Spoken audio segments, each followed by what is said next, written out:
안녕하십니까, 엉덩이 대장 비대면 진료. 자, 첫 번째 시간입니다. 오늘은 멀리 해외에서 질문이 왔는데요. 전 사실 이 비대면 진료 이거 너무 감동이에요. 해외에서 질문이 주셔가지고 정말 이제 엉덩이 대장의 영상이 해외에서도 보실 정도로 도움이 된다는 생각에 너무 기쁩니다. 제가 사설이 너무 길었죠.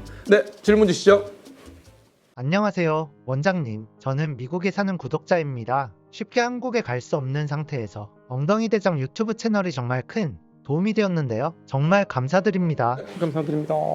여기가 미국인지라 궁금한 점이 많아서 질문 남깁니다. 제 가족 중 한 분이 급성항문농양 질환으로 인해서 일주일 정도 전에 수술을 받은 상태입니다. 듣기로는 CT 촬영을 진행을 했고 안쪽에 있던 오래된 피를 빼냈다고 하더라고요. 다행히 고름은 좀 없었다고 합니다. 현재는 배액관을 달고 있는 상태이고요. 그래서 그런지 너무 아파하시기도 하고 잘 걷지도 못하시고 항생제를 먹고 있는 상태라고 하시는데 이 부분에 대해서 추가적으로 수술을 받아야 하는 걸까요? 혹시 수술을 받아야 하는 기준은 어떻게 될까요?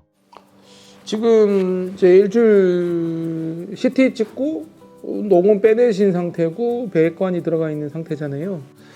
일단은 수술을 해야 되는 상황이었고요. 이제 농양, 근데 CT까지 찍으시는군요, 미국은. 아마 좀 진단하는 게 좀 힘들었을 거예요. 보통 한국에서는 항문 농양은 이제 초음파 해보면 바로 쉽게 수술이 되는데 굉장히 좀 깊어가지고 판단이 좀 힘들어서 아마 CT까지 찍으신 것 같고요. 한국에서도 뭐 진단이 어려우면 뭐 MRI까지 찍는 경우도 있거든요. 치료가 복잡 치료가 굉장히 경로가 깊게 돼 있는 경우에는 일단 배액관을 했다는 거는 일단 1차 치료는 끝난 것 같아요. 네, 배액관을 통해서 진물이 빠져나오고 그 농양이 있었던 자리에 새살이 찰 때까지는 항생제 치료하면서 소독하면서 그렇게 지내시면 될 것 같고요. 수술이 기준이 어떻게 되냐는 질문인데 항문 농양은 사실 반드시 수술을 하셔야 돼요. 약하고 연고로는 한계가 있기 때문에 오히려 더 심해질 수도 있기 때문에 농양이면 수술하는 게 맞습니다. 그러니까 수술 기준은 농양과 치료는 무조건 수술한다, 이렇게 생각하시면 되겠습니다. 질문이 많다 그랬는데 두 번째는요? 평소 좌욕의 중요성을 많이 강조하셨는데 이렇게 배액관을 달고 있는 경우에도 좌욕을 해도 되는 건가요? 의료진과 상의가 좀 필요할 것 같아요. 특히나 미국이면 더 그렇고요. 대한민국에서도 다른 의사 선생님들은 농양 수술하고 나서 좌욕을 하지 말라고 하시는 분도 계시거든요. 저도 가끔은 수술에 따라서 농양이지만 좌욕은 하지 말라고 얘기 드리는 부분도 있어요. 그거는 상태에 따라 다릅니다. 그래서 좌욕 여부, 특히 소독 여부에 대해서도 질문을 많이 하시는데 오늘 수술하시는 의료진하고 상의하시는 게 가장 정확합니다. 제가 여기서 해도 안 된다, 해도 된다 안 된다 얘기 드리는 거는 오진의 가능성이 있습니다. 수술을 잘 마치고 나서 완치가 잘 되었는지 재발은 안 되는지 주기적으로 병원에 가야 되는 걸까요? 그렇죠. 가족분 입장에서는 걱정이 되게 많으시죠. 걷기 힘드실 정도로 지금 이렇게 걱정하는데 또 나중에 재발될까 봐 또 좀 걱정을 하시는 거잖아요. 말씀해 주신 걸로 판단해 보면 이제 항문 농양이잖아요. 항문 농양은 사실 치료로 나중에 진행이 될 수도 있습니다. 그래서 확인은 필요해요. 그래서 저희가 이제 농양 수술하신 분들한테는 항상 얘기 드리는 게 나중에 이 농양이 치료로 진행이 돼서 치료 증상이 나타날 수 있다. 그래서 치료가 생기는지 안 생기는지를 확인해 볼 필요는 있다, 이렇게 항상 얘기를 드리거든요. 제일 좋은 확인법은 일단 항문 초음파고요. 그리고 진찰, 이런 것들, 항문 직장 수지 검사, 이런 걸 통해서 경험 있는 항문외과 의사가 진찰과 항문 초음파 검사를 통해서 농양에서 치료로 진행되는지 확인해 볼 필요는 있습니다. 아무래도 해외에 있다 보니 한국과는 식생활이 많이 다른 편입니다. 혹시 이런 식생활 차이가 항문 농양이나 항문 질환을 발생시키는 원인이 될 수 있나요? 원인은 되게 많죠. 원인은 많은데 그 중에 하나가 식생활도 연관이 당연히 있죠. 일단 항문 농양과 치료는 설사랑 연관이 되는 경우가 되게 많습니다. 술하고 설사가 주요 원인 중에 하나인데, 그래서 설사를 유발할 만한 음식은 피하시는 게 좋습니다. 근데 이 설사를 유발할 만한 음식도요, 사람마다 너무 다른 것 같아요.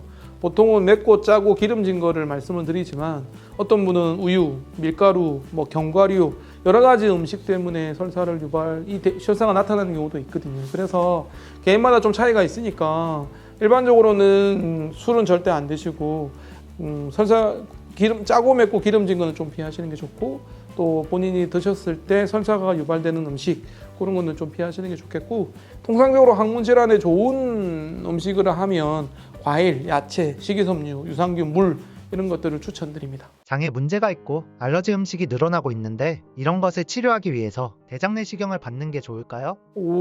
글쎄요. 저는 대장내시경을 어떤 경우에 추천을 하냐면, 항문 농양이나 치료 같은 경우에는 그 원인 중에 하나로 뭐 기질적인 문제가 있는, 그러니까 당뇨나 염증성 장질환 같은 치료가 필요한 질환이 있는 경우에 동반되는 경우도 있거든요.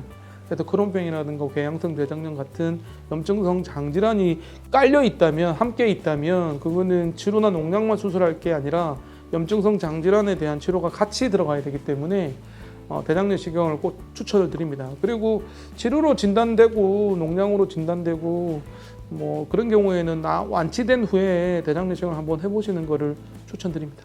이번 가을 정도에 한국에 들어갈 예정이고 그때 건강검진을 받아볼 생각인데 대장내시경을 받는 게 도움이 되나요? 그럼요. 근데 건강검진 센터로 가서 건강검진으로 받지 마시고요. 일단 항문외과에 가셔가지고 지금 농양 수술하신 거 말씀하시고, 의사가 진찰 후에 대장내시경이 필요해서 대장내시경을 받으시면 의료급여 혜택을 받으실 수 있어요. 검진으로 하면 비급여이기 때문에 본인이 다 하시는 거지만, 이 의사가 필요해서 대장내시경을 하자 그러면 그 의료급여로 굉장히 비용이 좀 적게 내고도 하실 수 있기 때문에 반드시 그렇게 하시라고 팁을 좀 드리고 싶고, 대장내시경을 하면 장점이 되게 많죠. 일단 대장 질환이 있는지 없는지 알 수 있고, 그다음에 용종이 있으면 용종을 제거할 수 있고, 용종은 암이 될 수 있는 씨앗이기 때문에 대장암의 씨앗을 제거를 함으로써 대장암이 예방될 수 있다는 굉장히 큰 메리트가 있죠. 장점이 있죠. 그 이외에도 뭐 설사를 하는 원인, 변비의 원인을 확인할 수 있다는 장점이 있습니다. 그래서 저는 나이 상관없이 장이 좀 안 좋으시거나 평소에 배변 습관이 좀 안 좋으신 분들은, 좀 변화가 있는 분들은 대장내시경을 정말 나이 상관없이 한 번쯤은 받아보시기를 추천드립니다.